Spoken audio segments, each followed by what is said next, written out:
వీరులు కావాలమ్మా దేశాన్ని గురించి ధర్మపన్నాలు వల్లించాలని మేమంతా ఉన్నాం పద్యాలు పాడతాం. వీరులు కావాలి. అందుకే నేను మొహమాటం లేకుండా చెబుతా. చాలామంది ఆధ్యాత్మికత పేరు మీద శాకాహారం మొదలెట్టారు. వచ్చిన కొత్త ఫ్యాషన్. దయచేసి మానేయండి. ఎవరు తినేది వారు తినండి.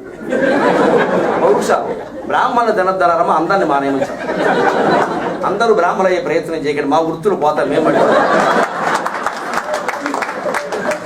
మీరందరూ మానేశారు, మా వాళ్ళు మొదలెట్టారు.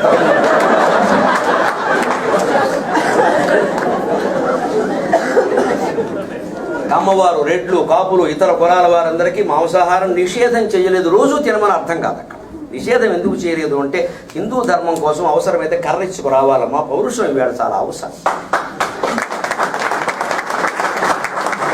అది మానేసేసి మనం ప్రకృతి వైద్యం అండి. పొద్దున్నే 2 దొండకాయలండి, 2 బీరకాయలండి, పొయ్యి మీద పెట్టమండి, కొయ్యమండి. జంతువుల్లో అలా తింటామండి.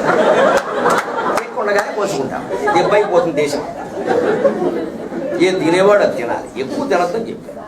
శాకాహారానికి ఆధ్యాత్మికతకి ఏం సంబంధం లేదు. ఈ పిచ్చి మాటలు మాట్లాడకండి. నేను మరోసారి చెప్తున్నా, రామకృష్ణుడు క్షత్రియులు, వాళ్ళు మాంసాహారం తిన్నారమ్మా. దేవతలు రామకృష్ణుడు క్షత్రియులు హాయిగా తిన్నారు. ఏం లోపం అది రామాయణంలో స్పష్టంగా. అందుకే సిగ్గుపడాల్సిన చెప్పలేదు. దేవుడు మాంసం తినడం. రాముడు దేవుడు ఎప్పుడు అయ్యాడు? రామాయణ కథ జరిగింది. నేను మనిషిని మరో ఆయన చెబుతున్నాడు. నువ్వనే తగురికి ఇక్కడ ఆయన క్షత్రియ పుత్రుడు తినకుండా ఏం చేస్తాడు? అది తప్పు కదా. వశిష్ఠుడు తినలేదు, సంతోషించాడు. రాముడు తినాలి, వశిష్ఠుడు తినకూడదు.